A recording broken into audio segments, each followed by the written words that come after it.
காலையில் good morning viewers. வாங்க நம்ம எம்வி விலாக்ஸ் ஆஃப் மலர்விழி சேனலில் இன்றைக்கி நம்ம பார்க்க போகிறது என்ன தெரியுங்களா? நம்ம 80s 90s கிட்ஸுக்கு தான் தெரியும் இதெல்லாம். இன்றைய குழந்தைங்களுக்கு இது தெரியறதுக்கு வாய்ப்பு இல்லை.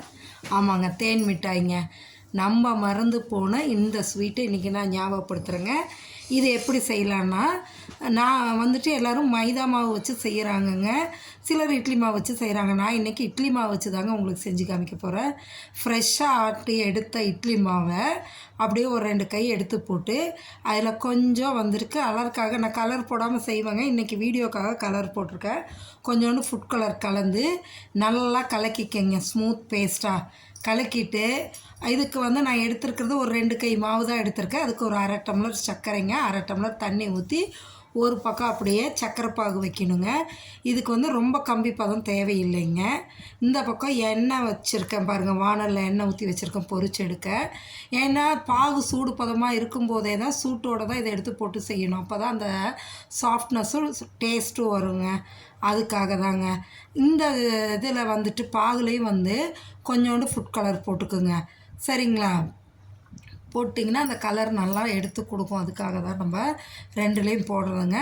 இந்த சர்க்கரை பாகில் வந்து கொஞ்சோண்டு ஏலக்காய் பவுடரும் போட்டுட்டு காய்ச்சி எடுத்துருவோங்க. தீ வந்துட்டு இந்த பொரிச்சு எடுக்கிறதுக்கு மீடியம் ஃப்ளேம் கம்மியாகவே வச்சுக்கலாங்க. அதை பாருங்கள், அது ஏலக்காய் பவுடர் சர்க்கரை பாகில் போட்டேங்க. அதை அப்படியே கலந்து விடுவோம். சர்க்கரை கரைஞ்சி நல்லா இதாகிடுச்சு. சீக்கிரம் இப்போ பாகு ரெடி ஆகிடும். அதோட இந்த பக்கம் எண்ணெய் வந்து காயிற வரைக்கும் வச்சு, காஞ்சதுக்கப்புறம் தீயை சிம்மில் வச்சுடுங்க, சரிங்களா? ஏன்னா நம்ம இட்லி மாவு போடல சீக்கிரம் வெந்துடும், மேலே நல்லா வெந்துடும், உள்ளே வேகாமல் ஆகிடும். அதுக்காக சிம்மில் வச்சுட்டு நம்ம வந்து ஸ்பூன் வச்சு எடுத்து கொஞ்சம் கொஞ்சமாக போடுங்க. ரொம்ப சின்ன சின்னதாக வேணும்னா நம்ம கையால் எடுத்து சின்ன சின்னதாக கிள்ளி போடலாங்க. ஆனால் நான் ஸ்பூன் வச்சு போட்டேங்க. சின்ன சின்னதாக போட்டாலுமே அது பொரிஞ்சு வரும்போது நல்லா பெருசாக தான் கொஞ்சம் வரும். அது ஜீராவில் ஊறும்போது இன்னுமே பெருசாகிடுங்க, நல்லா பார்க்குறதுக்கே ப்ளஃபியாக நல்லாயிருக்கும். பாருங்களேன், இந்த ஸ்வீட் வந்து நம்ம 70s 80s 90ஸில் உள்ளவங்கெல்லாம் இந்த ஸ்வீட் சாப்பிட்ருப்போம். ஆமாம், அப்போ எல்லா கடையிலும், ஈவன் பெட்டி கடையிலேருந்து இந்த தேன் மிட்டாய் கிடைக்குங்க. ஆனால் அதுக்கப்புறம்லாம் நம்ம குழந்தைங்கள்லாம் இன்றைக்கி இந்த ஸ்வீட்டை பார்த்துருக்கிறதுக்கு வாய்ப்பில்லை, இது வாங்கி சாப்பிட்டதும் இல்லை, இல்லைங்களா? அதனால் இப்போ மறந்து போன ஸ்வீட்டெல்லாம் நம்ம ஞாபகப்படுத்தி கொண்டு வருவோம். இப்போ ஒரு சில பேக்கரிஸில் தேன் மிட்டாய் பாக்கெட்டில் விற்கிறாங்கங்க. 20 ரூபா பாக்கெட், 50 ரூபா பாக்கெட்டுன்னு ஒரு சில பேக்கரியில் விற்கிறாங்க. நானும் பார்த்துருக்கேன். நான் வாங்கிட்டு வந்து என் பிள்ளைங்களுக்கும் கொடுத்துருக்கேன். அதுக்கு தான் இன்றைக்கி நம்ம செஞ்சு காமிப்போன்னு செஞ்சிட்ருக்கேங்க.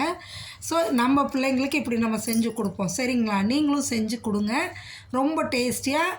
அதாவது என்ன சொல்கிறது, அப்படி ஒரு 10 மினிட்ஸில் இதை நம்ம ப்ரிப்பேர் பண்ணி கொடுத்துர்லாங்க. ஆமாம், இட்லி மாவு அரைக்கிறோம் இல்லையா, 2 கை எடுத்து வச்சுக்கிட்டு அழகாக செஞ்சு ஒரு 10 நிமிஷத்தில் செஞ்சு பிள்ளைங்களுக்கு கொடுத்துர்லாங்க. பாருங்கள், இப்போ நல்லா வந்து வெந்துருச்சுங்க. அந்த எண்ணெய் மலபல படங்கிறதுமே எடுத்து அந்த சூட்டோடையே எடுத்து, சர்க்கரை பாகும் சூடாக இருக்கணுங்க. சூடாக இருக்கும்போதே அதையும் நம்ம வந்து போடணும். போட்டோன்னா தான் உங்களுக்கு நல்லா ஊறி வரும், சரிங்களா?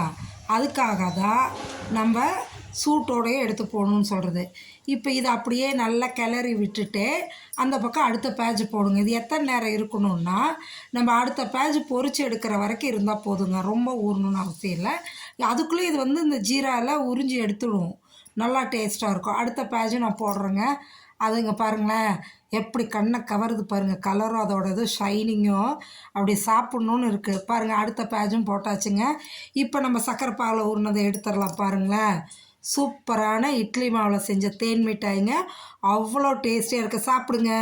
இவ்வளவு சாஃப்டான சுவையான தேன் மிட்டாயை நீங்களும் செஞ்சு சாப்பிட்டு பார்த்துட்டு எப்படி இருக்குன்னு கமெண்ட் செக்ஷனில் சொல்லுங்கள். தேங்க்யூ.